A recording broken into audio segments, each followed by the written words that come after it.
नमस्कार, बहुत स्वागत है आपका हमारे इस खास पेशकश में। मैं हूं आपके साथ ऋतु ज्ञानपानी।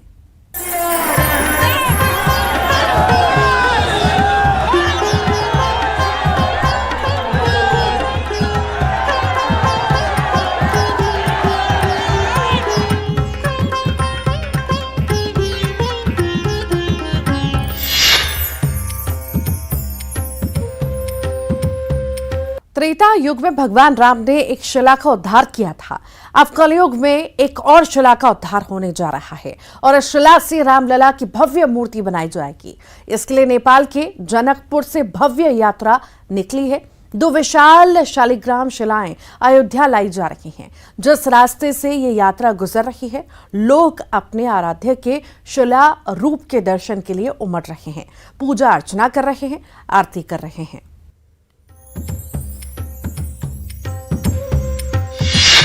जनकपुरी से निकली शालिग्राम की सवारी।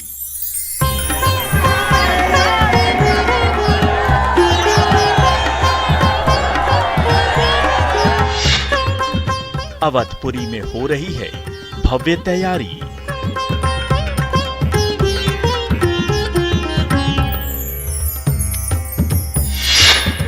ये शिला अहिल्या नहीं, श्री राम बनेगी।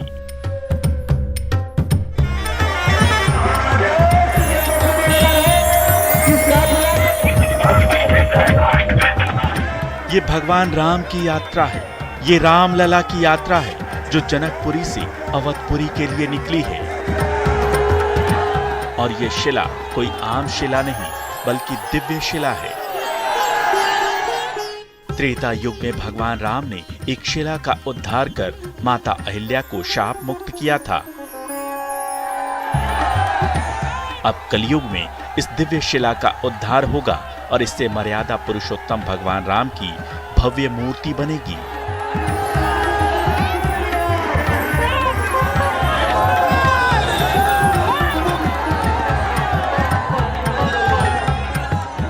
जहां तक आपकी नजर जाएगी, राम भक्तों का हुजूम नजर आएगा। नेपाल से चली शालिग्राम की शिला जब बिहार के अलग अलग शहरों में पहुंची तो राम भक्त इसके दर्शन पूजन के लिए उमड़ पड़े। हर तरफ जय श्री राम का जय घोष गूंजने लगा। हर जगह लोगों ने दिव्य शिला की आरती की। पूरा भक्ति का पूरा सिलसिला जारी है। सुबह 11 बजे, सुबह रात में 11 बजे आया है और रात भर भीड़ है। यहाँ पे जनता का पूरा जागरूक है। पूरा यहाँ 5 किलोमीटर दूर दूर से जनता लोग आ रहे हैं। बहुत दर्शन स्नान करके दर्शन कर रहे हैं। जी बहुत बढ़िया हुआ जी, बहुत अच्छा फील हो रहा है मन में। बहुत सुबह 10 बजे रात में आया है, सुबह रात से इंतजार कर रहे थे। दोनों शिलाओं को फूलों और लाल, गेरुआ, पीले, सफेद कपड़ों में सजाकर सड़क मार्ग के जरिए अयोध्या लाया जा रहा है।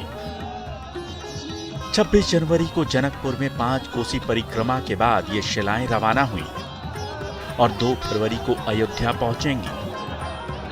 रास्ते में इन पवित्र शिलाओं के दर्शन और स्वागत के लिए श्रद्धालुओं की भीड़ उमड़ रही है। लोग इन शिलाओं को साक्षात भगवान का रूप मानकर पूजा अर्चना कर रहे हैं, भजन कीर्तन कर रहे हैं। आइल बानी सो वहाँ से भगवान जी से, सीता जी से हमनी दर्शन करे खातिर आइल बानी सो। हमनी के दुख छोड़ाई, फैन बना रखम तो हम जाम सो जुधो जाम सो वहाँ से हम दर्शन करे। राम जी की शिला जा रही है के लिए जा रहल बा। फिर हमनी के निमन से राखे, लड़का सियान के निमन से राखे, हमनी फिर जाम सो। क्या मंगल, अभी आप गीत गा रही थी, मंगल गीत सुनाएंगे? मंगल गीत गा रही थी। सुन राम हरे राम, राम हरे हरे, हरे राम, राम राम हरे हरे। जो अयोध्या में जो राम मंदिर बन रहे हैं उसमें जो है इस पत्थर का राम जी और सीता जी का जो है प्रतिमा बनाया जाएगा। जो अयोध्या में देश और विदेश के राम भक्त जो श्रद्धालु हैं वह जो है दर्शन करने जाएंगे। आज जो पत्थर जा रही है, आज मेसी सहित सभी जो है रोड पर हजारों लोग की संख्या में वह शिला पूजन करने के लिए लोग यहाँ उपस्थित है। सबसे पहले मैं जितने राम भक्त जो हमारे भक्त हैं जो जमा है उनको शुभकामना दूंगा। जिधर से ये शिलाएं गुजर रही हैं, लोग माथा टेक रहे हैं, फूल चढ़ाकर मनोकामना मांग रहे हैं।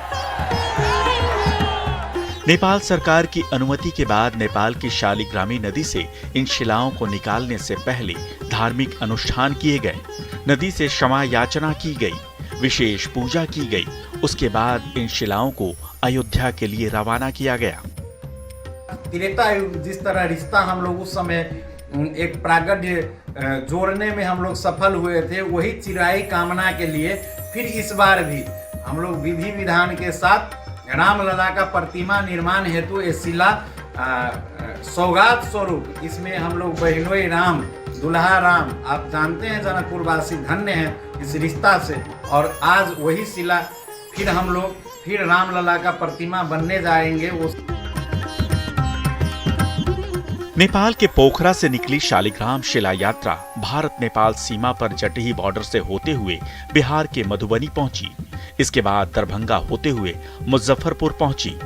शालिग्राम शिला की सवारी पूर्वी चंपारण, गोपालगंज, कुशीनगर, गोरखपुर, संत कबीर नगर और बस्ती होते हुए 2 फरवरी को अयोध्या पहुंचेगी। इस दौरान बिहार में 51 जगहों पर शिला का पूजन किया गया। शिला यात्रा के साथ साथ करीब 100 लोग चल रहे हैं। यात्रा मार्ग पर जगह जगह सभी के ठहरने का इंतजाम है।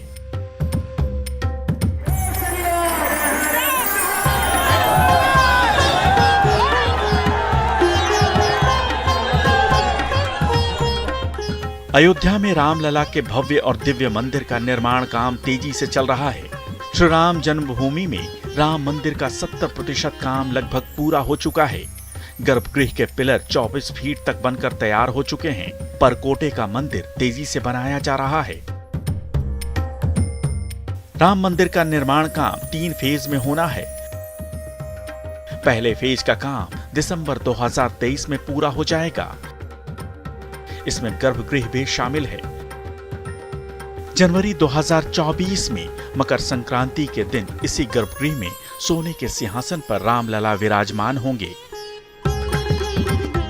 माना जा रहा है कि जनवरी 2024 में मंदिर में दर्शन पूजन शुरू हो सकेगा। राम मंदिर का दूसरा चरण दिसंबर 2024 में, जबकि 2025 तक मंदिर पूरा आकार ले चुका होगा। Bureau report, news 18।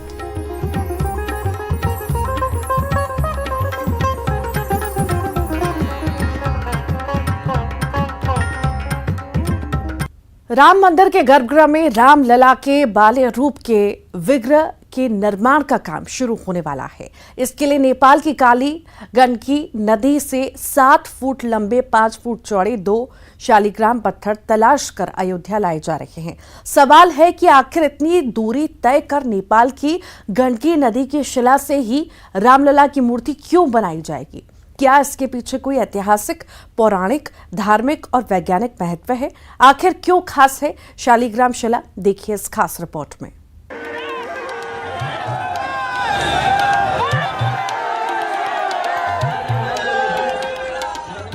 देश दुनिया में हिंदू आस्था का केंद्र बन चुकी अयोध्या नगरी अपने आराध्य के स्वागत के लिए तैयार हो रही है। राम मंदिर का निर्माण अपने चरम पर है। मंदिर का डिजाइन अब मूर्त रूप लेने लगा है और इसी के साथ शुरू हो गई है भगवान राम और माता सीता के विग्रह की तैयारी। इन मूर्तियों के लिए जिस शालिग्राम शिला का इस्तेमाल होगा वो कोई आम पत्थर नहीं, बल्कि उनका ऐतिहासिक, पौराणिक, धार्मिक और वैज्ञानिक महत्व है। धार्मिक मान्यताओं के मुताबिक शालिग्राम शिला में स्वयं भगवान विष्णु का वास है। शालिग्राम शिला ये होती है जो भगवान विष्णु स्वयं पत्थर बन गए थे और उसको श्राप से, वृंदा के श्राप से, वृंदा राक्षसी थी और वह जो बहुत सतवती थी और इसीलिए उसका जो पति था और राक्षस था राक्षस होने के कारण से वो किसी से पराजित नहीं होता था। भगवान शिव से लड़ाई की लेकिन पराजित नहीं हुआ था। परम सती असुराधिप नारी तही बल ताहिन जितें पुरारी। तब भगवान विष्णु ने उसके पतिव्रत भंग किया, तब जा कर के भगवान शंकर और उस राक्षस को पराजित कर पाए। तो पराजित होने के बाद में जब इसको पता चला तब इसने शाप दे दिया कि जाओ तुम पत्थर हो जाओ। तो उन्होंने शाप दिया जाओ तुम तुलसी हो जाओ। तो वही वृंदा तुलसी हो गई और ये जो भगवान विष्णु थे वो पत्थर हो गए। रामलला की मूर्ति के लिए शालिग्राम शिलाओं का इस्तेमाल होगा। इसके लिए नेपाल की गंडकी नदी से 2 विशेष शालिग्राम शिलाओं को अयोध्या लाया जा रहा है। इन शिलाओं का वजन 40 टन है। 7 फुट लंबे और 5 फुट चौड़े आकार की ये शिलाएं करीब 6 करोड़ साल पुरानी हैं। माना जा रहा है कि ये पत्थर अभी 1 लाख साल और बरकरार रह सकता है। शालिग्रामी पत्थर बेहद मजबूत होते हैं, इसीलिए शिल्पकार बारीक से बारीक आकृति उकेर लेते हैं। मूर्तिकार इन शालिग्राम शिलाओं को भगवान राम और मां जानकी की मूर्ति का आकार देंगे। धार्मिक मान्यता है कि भगवान विष्णु ने ही त्रेता युग में भगवान राम का मानव रूप लेकर लीला की थी। माना जाता है कि ये पत्थर भगवान विष्णु का स्वरूप है। इसका वर्णन रामचरितमानस में भी है। इसीलिए शालिग्राम शिला से बनी भगवान राम और माता जानकी की मूर्तियों को राम मंदिर के गर्भगृह में स्थापित किया जाएगा। लेकिन जो बनेगी बहुत सुंदर बनेगी, बहुत अच्छी बनेगी, बहुत पवित्र, स्वयं वो पत्थर ही पवित्र है। और यहाँ पत्थर को जब बनाया जाता है किसी अन्य पत्थर को, तो बाद में उसको प्रतिष्ठित करने के लिए तमाम उसकी पूजा अर्चना होती है, उसका प्राण प्रतिष्ठा होती है। और ये प्राण प्रतिष्ठित मूर्ति इतने बड़े, यदि छोटा सा भी शालिग्राम के पत्थर है तो वह स्वयं पूजित है और स्वयं प्रतिष्ठित है। वहाँ में कोई किसी प्रकार के प्राण प्रतिष्ठा नहीं करना पड़ता है। तो ये जो बन करके तैयार होगी भगवान राम की मूर्ति, वो अद्भुत होगी और बहुत ही महत्वपूर्ण है ये। शालिग्राम पत्थर नेपाल के मुक्तिनाथ काली गंडकी नदी के तट पर ही मिलता है। इस विशेष पत्थर की तलाश में एक टीम महीनों से जुटी थी। विज्ञान के मुताबिक यह पत्थर एक तरह का जीवाश्म है, लेकिन इसका धार्मिक महत्व बहुत ज्यादा है। शालिग्राम पत्थर को भगवान विष्णु यानी भगवान शालिग्राम माना जाता है और इनकी पूजा की जाती है। ऐसी मान्यता है कि इसे किसी भी जगह स्थापित कर पूजा करने से वहां लक्ष्मी जी का वास होता है।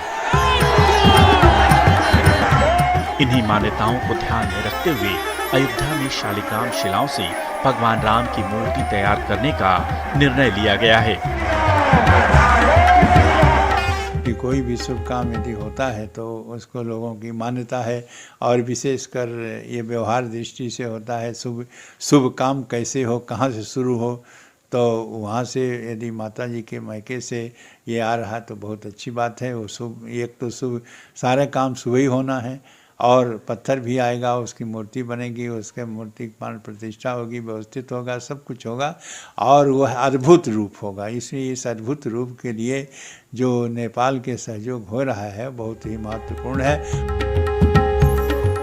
जिस काली गंडकी नदी से शालिग्राम पत्थर को निकाला गया है उसे नेपाल में शालिग्रामी और मैदानों में नारायणी और सप्त गंडकी भी कहते हैं।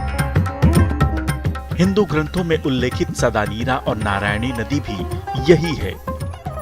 ये नदी हिमालय से निकलकर दक्षिण पश्चिम नेपाल में बहती हुई भारत के बिहार और उत्तर प्रदेश में प्रवेश करती है और पटना के पास सोनपुर में गंगा नदी में मिल जाती है।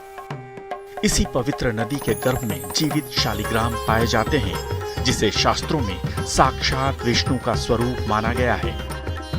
अयोध्या में भगवान राम की सांवली प्रतिमा इसी तरह की शिला से बनी है। राम जन्मभूमि के पुराने मंदिर में कसौटी के कई स्तंभ इन्हीं शिलाओं से बने थे। Bureau report, news 18।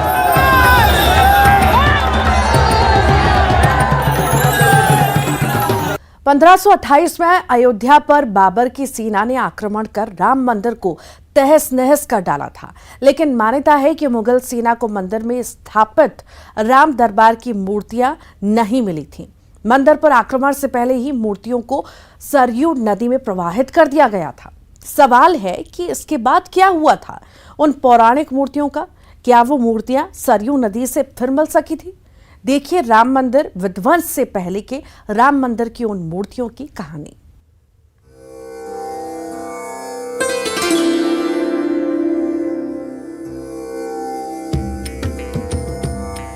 सरयू तट पर बसी भगवान राम की नगरी अयोध्या अपने ऐतिहासिक धरोहरों और धार्मिक आस्था के लिए पूरे विश्व में विख्यात है।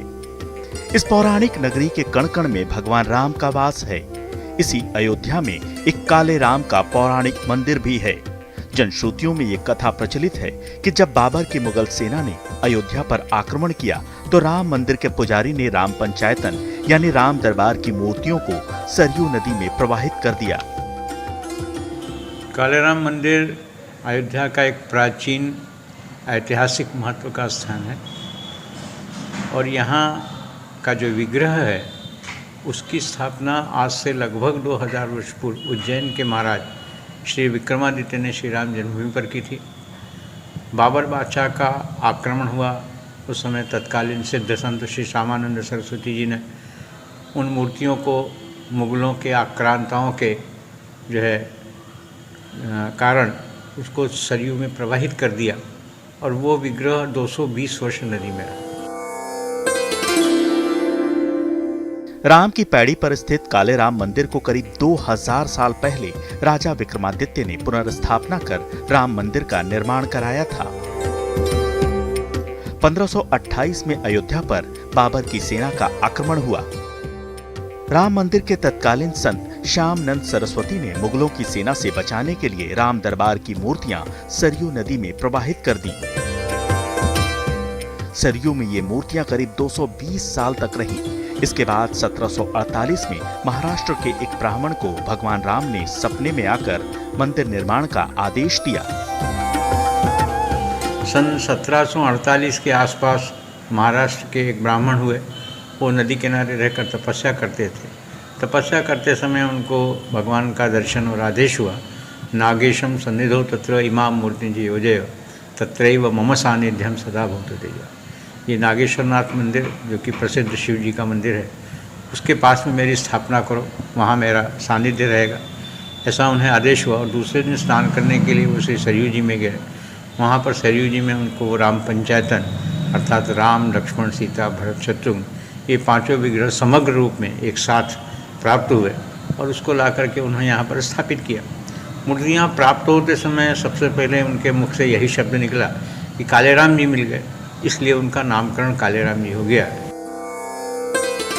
1748 में महाराष्ट्र के एक ब्राह्मण सरयू के किनारे तपस्या कर रहे थे। सरयू में स्नान के दौरान उन्हें मूर्तियां मिली। इन मूर्तियों को नागेश्वरनाथ मंदिर के ठीक पीछे काले राम मंदिर में पुनर्स्थापित किया गया। मान्यता है कि तब से इस मंदिर के पुजारी महाराष्ट्र के ही ब्राह्मण होते हैं। अयोध्या के 7 प्रमुख स्थानों में काले राम मंदिर का भी विशेष स्थान है। मान्यता के मुताबिक काले राम के दर्शन के बिना राम नगरी का दौरा अधूरा माना जाता है। Bureau report, news 18। और इसी के साथ ही हमारी इस खास पेशकश में इतना ही।